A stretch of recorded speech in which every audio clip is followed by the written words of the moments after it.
Good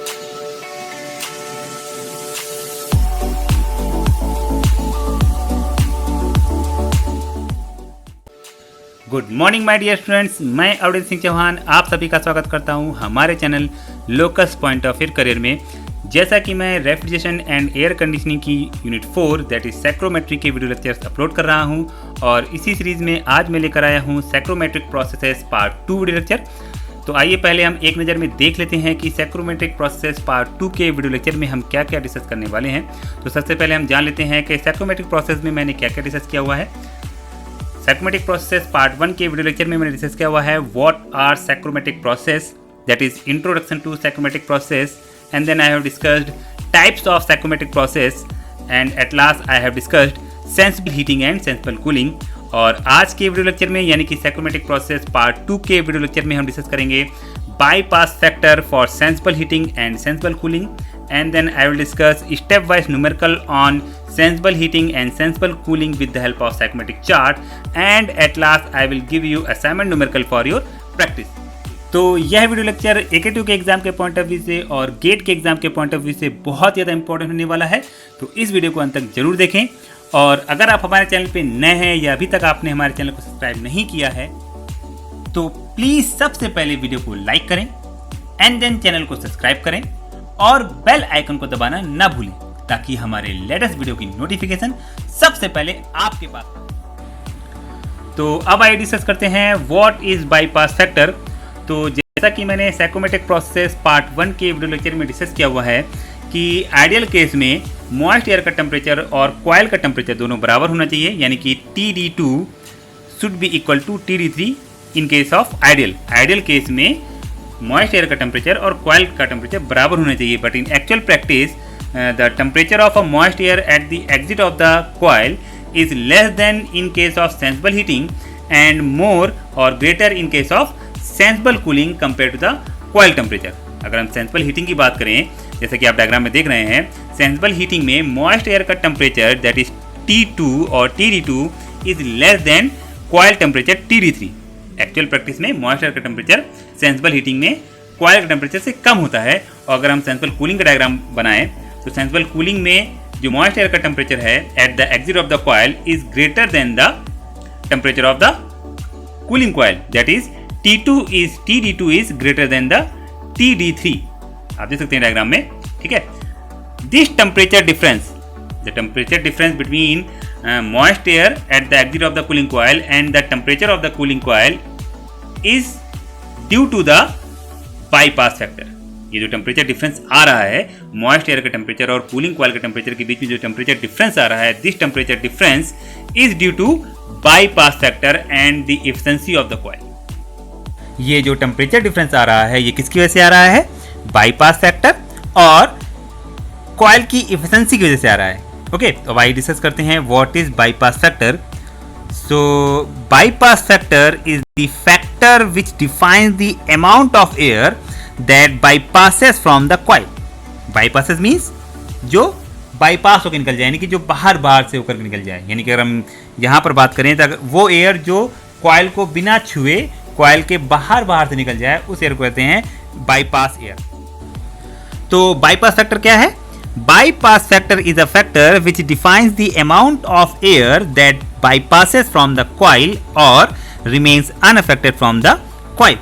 Bypass factor वो factor है जो एयर के उस अमाउंट को फाइंड आउट करता है जो एयर कॉइल से बाईपास होकर के बाहर से निकल गई है, और या फिर जो एयर कॉइल से अनअफेक्टेड है, यानी जिसने हीटिंग और कूलिंग प्रोसेस में भाग नहीं लिया है।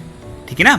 तो bypass factor is a factor which defines the amount of air that bypasses from the coil or remains unaffected from the coil। अब बात आती है कि हम इस बाईपास फैक्टर को क्यों डिस्कस कर रहे हैं या क्यों कैलकुलेट कर रहे हैं। तो एक्चुअल प्रैक्टिस में यानी कि एक्चुअल लाइफ में जब भी हम एयर को किसी हीटर से हीट करते हैं या कूलर से कूल करते हैं तो कुछ अमाउंट ऑफ एयर अनअफेक्टेड रह जाती है, जिसकी वजह से एफिशिएंसी ऑफ कॉइल रिड्यूस हो जाती है। इसको समझने के लिए हम एक एग्जांपल ले सकते हैं कूलर का। कूलर में ठंडी हवा के साथ साथ साइड में कुछ गर्म हवा भी आती है। आप कभी भी चेक कर सकते हैं, सेंटर में तो ठंडी हवा आएगी लेकिन कूलर के साइड में जो फैन के किनारे से साइड में थोड़ी सी गर्म हवा भी आती है। और यह गर्म हवा कहाँ से आती है? जो गीली घास के साइड में जो गैप होते हैं उन गैप से बाईपास होकर के ये हवा आती है, यानी कि ये हवा अनअफेक्टेड रहती है, यानी कि ये हवा गर्म रहती है और यही गर्म हवा फ्लो होती है साइड से, ठीक है ना। जिसकी वजह से होता क्या है कि एयर का टेम्परेचर जितना होना चाहिए उतना नहीं हो पाता है, टेम्परेचर कम रह जाता है। कूलिंग में क्या होता है, टेम्परेचर ज़्यादा रहता है और हीटिंग में टेम्परेचर कम रह जाता है, यानी कि एक टेम्परेचर गैप, एक टेम्परेचर डिफरेंस क्रिएट हो जाता है। और इस टेम्परेचर डिफरेंस की वजह से क्या होता है, एफिशिएंसी ऑफ द कॉइल घट जाती है, यानी कि ये टेम्परेचर डिफरेंस डिजायरेबल नहीं है। टेम्परेचर बराबर होना चाहिए, कॉइल के टेम्परेचर के बराबर एयर का टेम्परेचर होना चाहिए, बट एक्चुअल प्रैक्टिस में ऐसा नहीं होता है, एक टेम्परेचर डिफरेंस क्रिएट हो जाता है। इस टेम्परेचर डिफरेंस को रिड्यूस करने के लिए, इस टेम्परेचर डिफरेंस को कम रखने के लिए हमें बाईपास फैक्टर के एनालिसिस करना जरूरी है। तो आइए डिस्कस करते हैं व्हाट इज बाईपास फैक्टर। तो now let us assume 1 kg of air at temperature TD1 passes over a coil of temperature TD3। माना कि जो हमारे पास एयर है, मॉइस्ट एयर है, वो 1 kg है, ठीक है, जिसका टेम्परेचर क्या है TD1 है, और यह एयर क्या हो रही है, कॉइल जिसका टेम्परेचर क्या है TD3 है, उससे पास हो रही है, ठीक है। Now let us assume x kg of air remains unaffected from the coil, ठीक है। हमने माना कि x kg की जो एयर है वो क्या हो रही है, बाईपास होकर के निकल जा रही है कॉइल से, यानी कि कॉइल के कांटेक्ट में नहीं आ रही है, कॉइल के कांटेक्ट में नहीं, यानी कि वो हीटिंग या फिर कूलिंग प्रोसेस में पार्ट नहीं ले रही है, ठीक है ना। तो x kg की एयर जो है वो क्या हो रही है, बाईपास होकर निकल जा रही है, ठीक है। और जो बची हुई एयर है, बची कितनी एयर, 1 - x, ठीक है ना, and remaining 1 - x kg of air come in direct contact with the coil, okay. तो 1 - x kg जो एयर है वो क्या है, वो कॉइल से पास होकर के निकल रही है, ठीक है ना। तो जो एयर कॉइल से पास होकर निकल रही है, हम मान के चल रहे हैं उसका टेम्परेचर कितना है, TD3 है, और जो एयर बाईपास होकर के निकल रही है उसका टेम्परेचर कितना होगा, TD1 होगा, ठीक है ना। और eight the exit of the coil जो हमारे पास एयर होगी, दोनों मिक्स होने के बाद जो एयर बनेगी हमारे पास, जो यहाँ पर बाईपास होकर के एयर आ रही है, जो यहाँ से कूल होकर के एयर आ रही है या हीट होकर के एयर आ रही है, ये दोनों क्या हो जाएंगी, मिक्स होंगी। और मिक्स होने के बाद जो टेम्परेचर होगा वो क्या होगा, TD2 होगा, जो कि लेस देन होगा TD3 से या ग्रेटर देन होगा, डिपेंड करेगा कि हीटिंग है या कूलिंग कॉइल है, ठीक है ना। अब हम लोग हीट बैलेंस इक्वेशन लगा देते हैं, यानी कि कॉइल के एग्जिट पे जो एयर है उसकी एंथैल्पी को कॉइल के इनलेट पे जो एयर है उसकी एंथैल्पी से इक्वेट कर देंगे। और कॉइल के इनलेट पे कौन कौन सी एयर है, एक बाईपास एयर है x kg की, और एक 1 - x kg की एयर है जो कि कॉइल से पास हो रही है। तो इन दोनों एयर की एंथैल्पी को ऐड करके एग्जिट एयर की एंथैल्पी के बराबर कर देंगे, और हीट बैलेंस इक्वेशन की हेल्प से हम क्या करेंगे, अमाउंट ऑफ x निकालेंगे, और यही अमाउंट ऑफ x जो होगा that will be called the bypass factor, okay.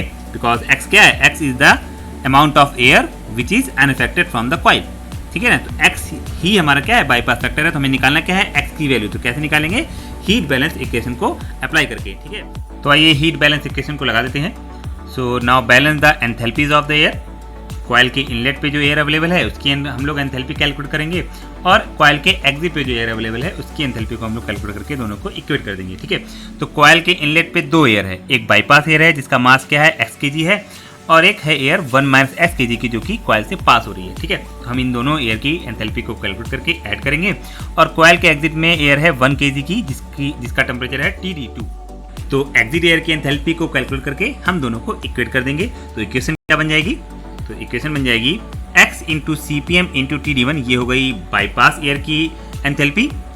x is the mass of the bypass air, CPM is the specific heat capacity of moist air, क्योंकि air में dry air और water vapour दोनों available होता है। तो जब भी हम सेंसिबल हीटिंग या सेंसिबल कूलिंग के लिए कैलकुलेशन करेंगे या हम बाईपास फैक्टर की कैलकुलेशन करेंगे, तो हम यहाँ पर मॉइस्ट एयर की स्पेसिफिक हीट कैपेसिटी को लेकर चलेंगे, ठीक है। तो यहाँ पर CPM क्या है, specific heat capacity of moist air, और TD1 क्या है, temperature of a bypass air, ठीक है। क्योंकि जो बाईपास एयर होती है वो अनअफेक्टेड होती है, यानी उसका टेम्परेचर चेंज नहीं होगा। तो जो इनलेट में जो एयर अवेलेबल है वही टेम्परेचर बाईपास एयर का टेम्परेचर होगा, ठीक है। तो बाईपास एयर का टेम्परेचर हो जाएगा TD1, ठीक है। तो बाईपास एयर की एंथैल्पी हो गई x CPM × TD1, ठीक है। जो एयर कूलिंग कॉइल से या कॉइल पास हो रही है उसकी एंथैल्पी हो जाएगी 1 - x × CPM × TD3, ठीक है। जो एयर कूलिंग कॉइल से या हीटिंग कॉइल से पास होगी उसका टेम्परेचर कॉइल के टेम्परेचर के बराबर हो जाएगा, ठीक है ना। तो जो 1 - x kg की एयर है उसका टेम्परेचर TD3 है, स्पेसिफिक हीट कैपेसिटी CPM हो गई, और मास हो गया 1 - x kg, तो एंथैल्पी हो गया 1 - x × CPM × TD3, ये हो गया इनलेट में एंथैल्पी। अब बात करें कॉइल के एग्जिट पे एयर की एंथैल्पी, तो कॉइल के एग्जिट पे जो एयर है उसका मास कितना हो जाएगा, 1 kg, क्योंकि ये दोनों एयर जब मिक्स हो जाएंगी तो मास हो जाएगा 1 kg। स्पेसिफिक कैपेसिटी हो गया CPM और टेम्परेचर है TD2। तो ये इक्वेशन हो गई एंथैल्पी बैलेंस की, ठीक है।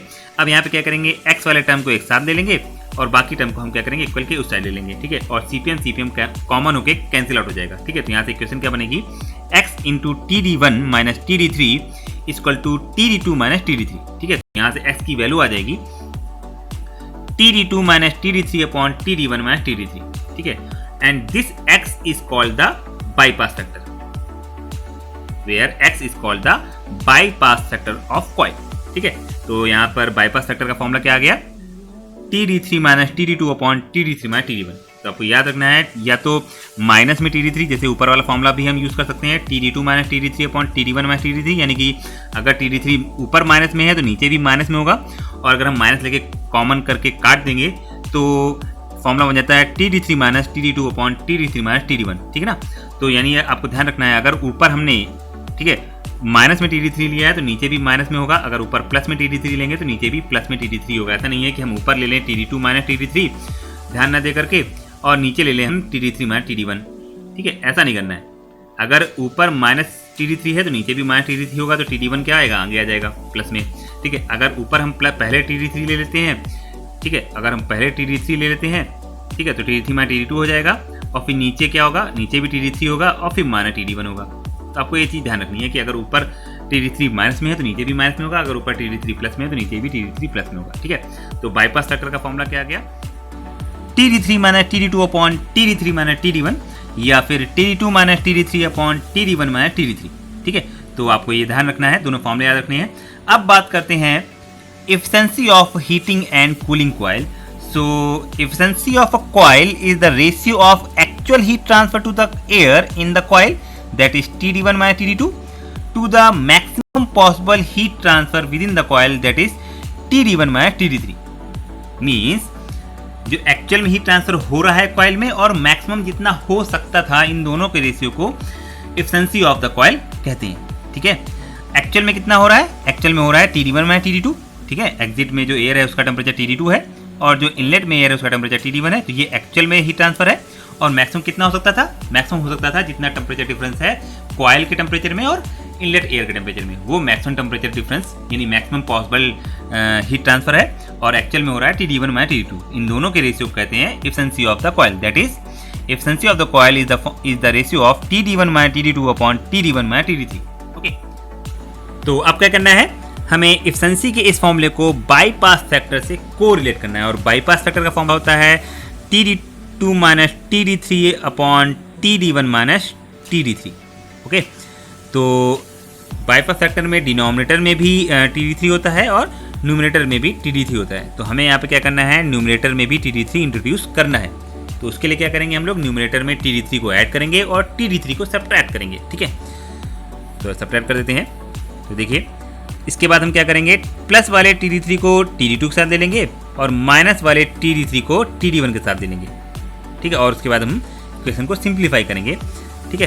तो देखिए जरा, जब सिंप्लीफाई करेंगे तो TD1 माइनस TD3 और TD1 माइनस TD3 ये दोनों कैंसिल आउट हो जाएंगे। तो इक्वेशन क्या बनेगी, 1 plus TD3 minus TD2 upon TD1 minus TD3। और मैंने आपको अभी बताया है कि बाईपास फैक्टर में अगर TD3 न्यूमरेटर में प्लस में है तो डिनोमिनेटर में भी प्लस में होगी, और अगर न्यूमरेटर में माइनस में है तो डिनोमिनेटर में भी माइनस में होगी। तो देखिए यहाँ पर ऊपर न्यूमरेटर में TD3 प्लस में है तो नीचे भी हमें प्लस में करना होगा। उसके लिए क्या करेंगे, माइनस कॉमन लेंगे। जब माइनस कॉमन ले लेंगे तो इक्वेशन क्या हो जाएगी, 1 minus TD3 minus TD2 upon TD3 minus TD1, और TD3 minus TD2 upon TD3 minus TD1 को बाईपास फैक्टर कहते हैं, ठीक है। तो एफिशिएंसी का फॉर्मूला आ जाएगा 1 माइनस बाईपास फैक्टर, ओके। तो this is a formula of efficiency of heating and cooling coil. तो इस फॉर्मूले को आपको याद रखना है। अब आइए डिस्कस करते हैं numerical on sensible heating and sensible cooling with the help of psychrometric chart. So this is a numerical, और अपने प्रीवियस वीडियो लेक्चर की तरह हम इस न्यूमेरिकल को भी बहुत ही आराम से पढ़ेंगे। जो डाटा गिवन है उसको हम लोग लिखते जाएंगे साथ ही साथ, और जो डाटा निकालना है उसको भी लिख लेंगे, और उसके बाद फॉर्मूले को रिवाइज करके जो स्टेप फॉलो होने हैं उन स्टेप को फॉलो करते हुए हम स्टेप बाय स्टेप न्यूमेरिकल को सॉल्व करेंगे। और आपसे भी रिक्वेस्ट है कि आप भी क्वेश्चंस को आराम से पढ़ करके जो डाटा गिवन है उनको फाइंड आउट करके लिखने की आदत खुद से डालनी है, क्योंकि एग्जाम में मेन प्रॉब्लम यहीं पे आती है कि हम न्यूमेरिकल में जो डाटा गिवन होता है उसको फाइंड आउट करके लिख नहीं पाते हैं, जिसकी वजह से न्यूमेरिकल सॉल्व नहीं होते हैं, ठीक है। तो इसके लिए आपको क्या करना है, आपको प्रैक्टिस करनी होगी, खुद से अनसॉल्व क्वेश्चन सॉल्व करने की कोशिश करनी होगी।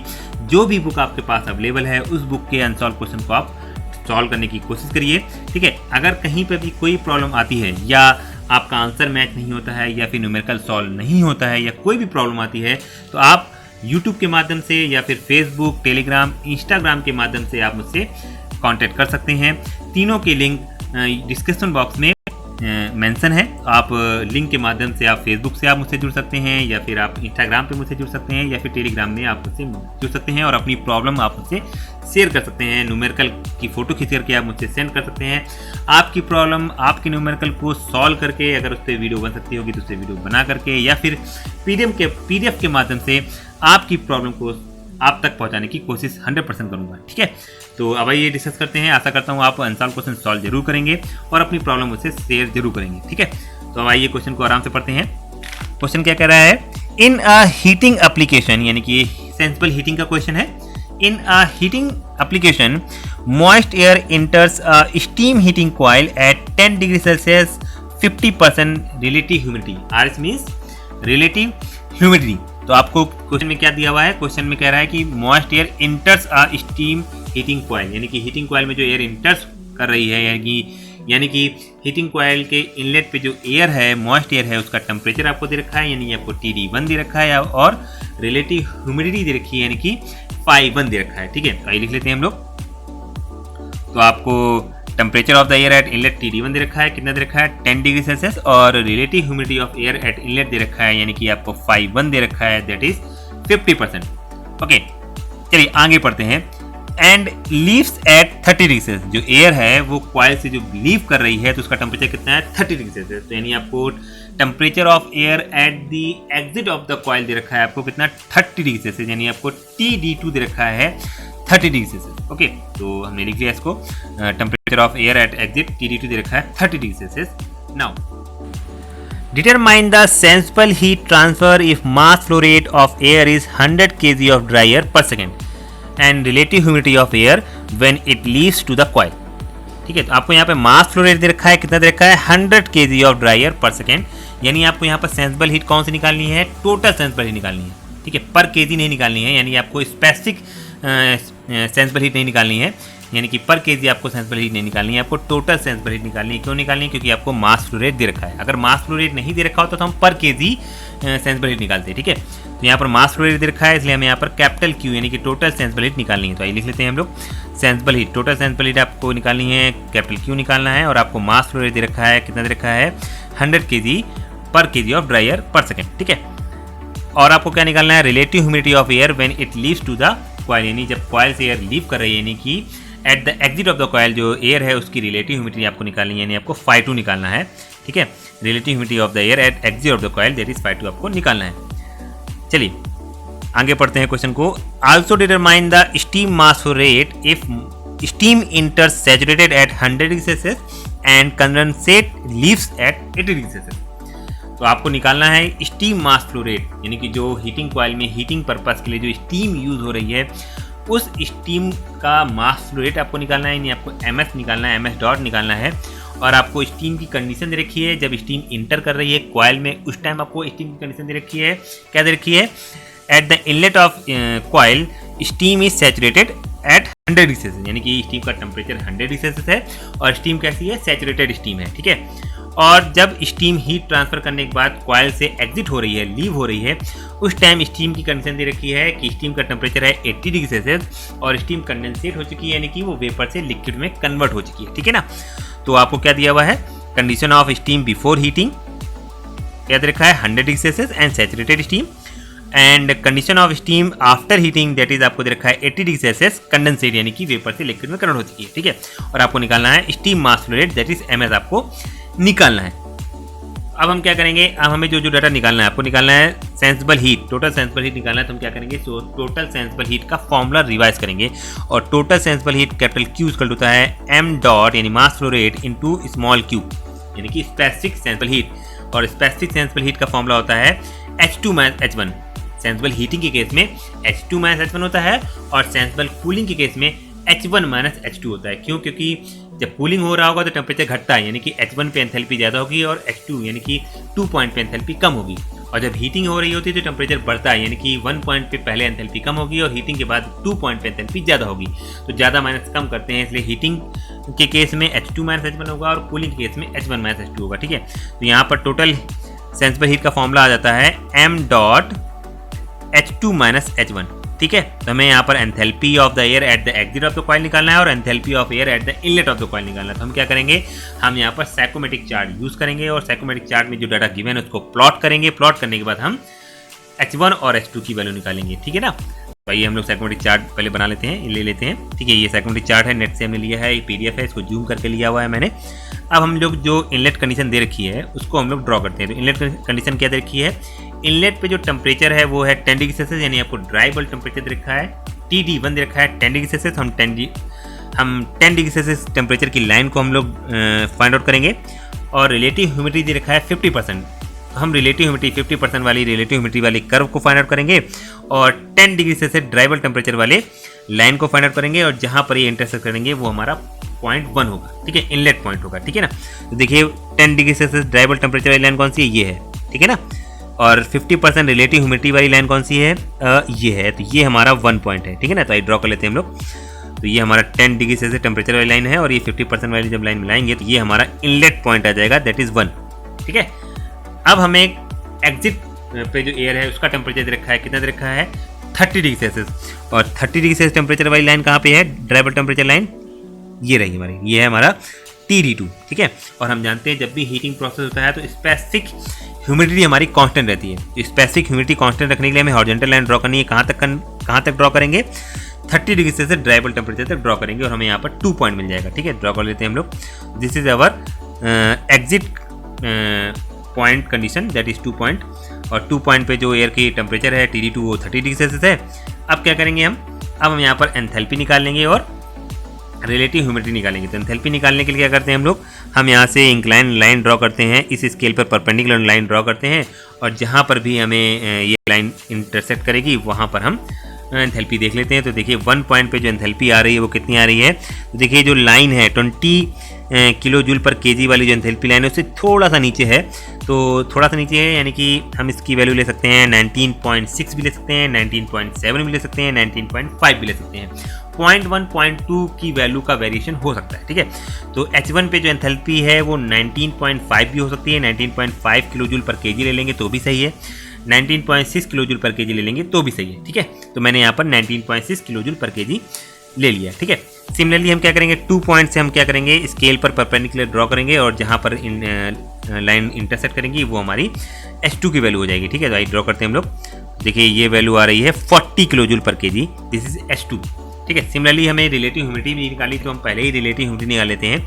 तो 2 पॉइंट के क्लोजेस्ट जो रिलेटिव ह्यूमिडिटी वाला कर्व है उसको फाइंड आउट करेंगे। तो देखिए 2 पॉइंट के जो क्लोजेस्ट है वो है 15% वाली रिलेटिव ह्यूमिडिटी वाली जो कर्व है वो सबसे क्लोजेस्ट है, लेकिन जो 15% रिलेटिव ह्यूमिडिटी वाला जो कर्व है वो 2 पॉइंट के जस्ट ऊपर नहीं है, बल्कि 2 पॉइंट जो है वो 15% रिलेटिव ह्यूमिडिटी से थोड़ा सा नीचे है। तो हम क्या करेंगे, थोड़ा सा घटा देंगे, थोड़ा सा कितना, 0.1 या 0.2 आप घटा दीजिए। तो 15 है तो 15 में से 0.1 घटाएंगे तो यानी 14.9 या फिर 14.8% रिलेटिव ह्यूमिडिटी होगी। इस कहाँ पर, 2 पॉइंट पे, यानी कि एग्जिट पे जो एयर है वहाँ पर रिलेटिव ह्यूमिडिटी यानी कि ϕ2 कितना है, 14.9 भी ले सकते हैं या 14.8 भी ले सकते हैं। ठीक है, तो यहाँ पर हमने जो लिया है वो कितना लिया है, 14.9% relative humidity at exit of the cooling coil, heating coil. ठीक है, नाउ हमारे पास यहाँ पर H1 भी आ गया, H2 भी आ गया और ϕ2 भी आ गया। ठीक है, अब क्या करेंगे, हम सेंसिबल हीट का फॉर्मूला लगाएंगे और वहाँ से हम टोटल सेंसिबल हीट निकालेंगे और उसके बाद हम क्या करेंगे,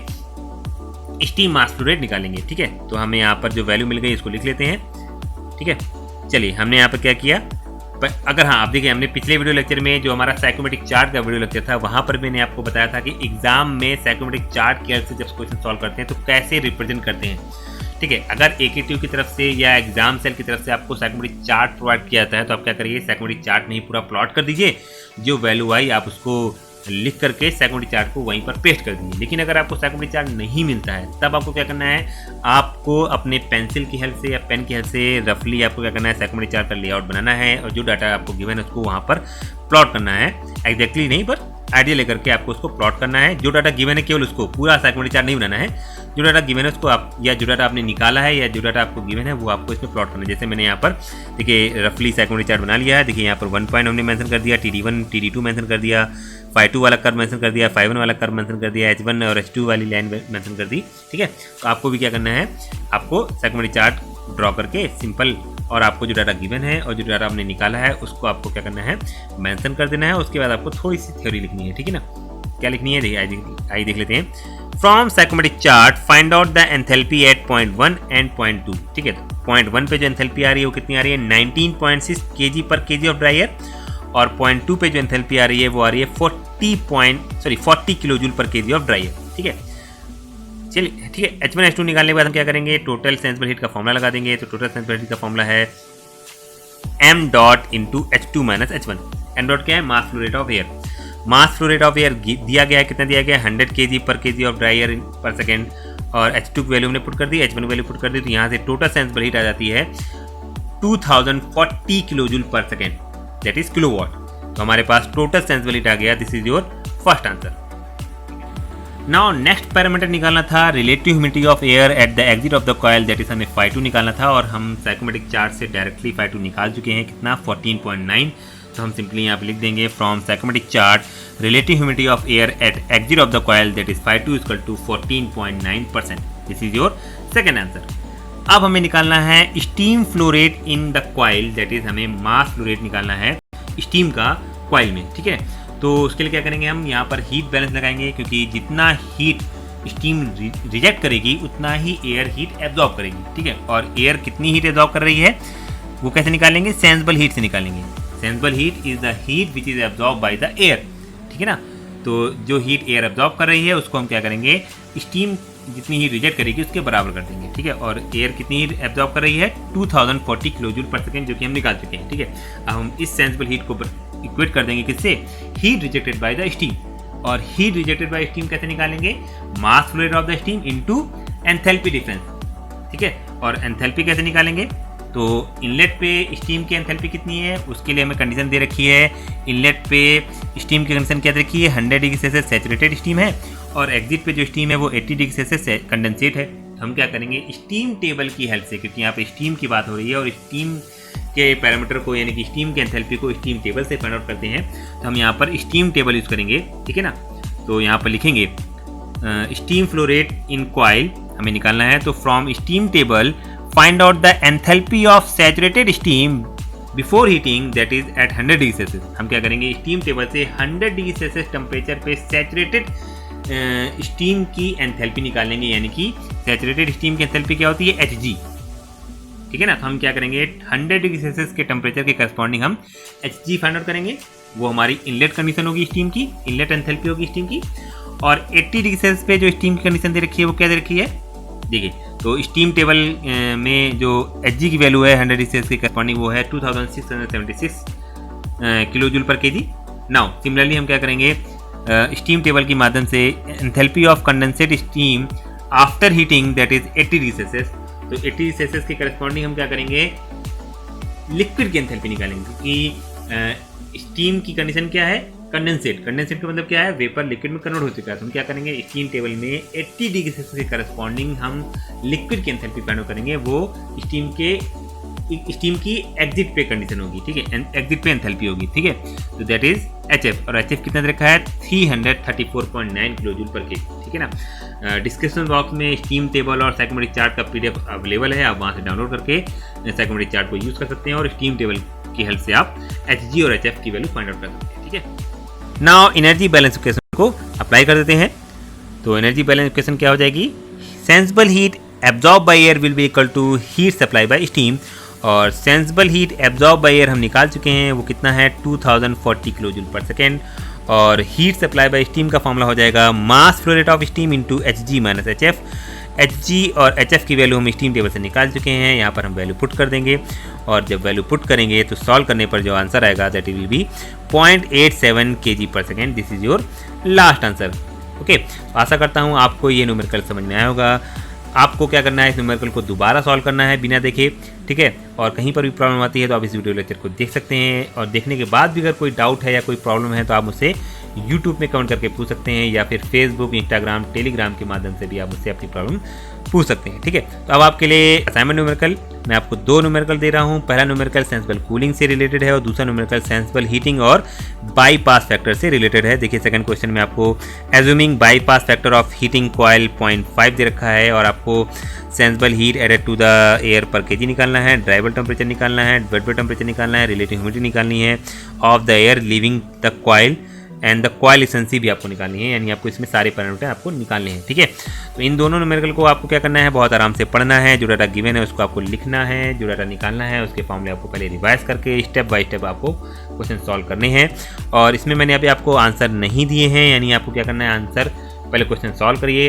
जो आंसर आता है आप मुझसे यूट्यूब में कमेंट करके आप पूछ सकते हैं, या आप बता सकते हैं कि आपका आंसर ये आया है। अगर आपका आंसर सही होगा तो मैं आपके आंसर को बता दूंगा कि आंसर सही है, अदरवाइज आपको मैं सही आंसर बता दूंगा। ठीक है, और कोई भी प्रॉब्लम आती है आप मुझसे डिस्कस कर सकते हैं। ठीक है, तो आशा करता हूँ आपको ये वीडियो लेक्चर पसंद आया होगा। अगर आपको ये वीडियो लेक्चर पसंद आया हो तो प्लीज़ वीडियो को लाइक करें, ज़्यादा से ज़्यादा शेयर करें। और अगर आप हमारे चैनल पे नए हैं या अभी तक आपने हमारे चैनल को सब्सक्राइब नहीं किया है तो प्लीज़ हमारे चैनल को सब्सक्राइब करें और बेल आइकन को दबाना ना भूलें, ताकि हमारे लेटेस्ट वीडियो की नोटिफिकेशन सबसे पहले आपके पास पहुँचे। तो फिर मिलते हैं नेक्स्ट वीडियो लेक्चर के साथ, that is psychrometric processes part 3 video lecture, जिसमें हम डिस्कस करेंगे humidification and dehumidification with numerical practice, और असाइनमेंट न्यूमेरिकल को भी हम पार्ट 3 की वीडियो लेक्चर में डिस्कस करेंगे। तो फिर मिलते हैं, तब तक के लिए थैंक यू, धन्यवाद, हैव अ नाइस डे।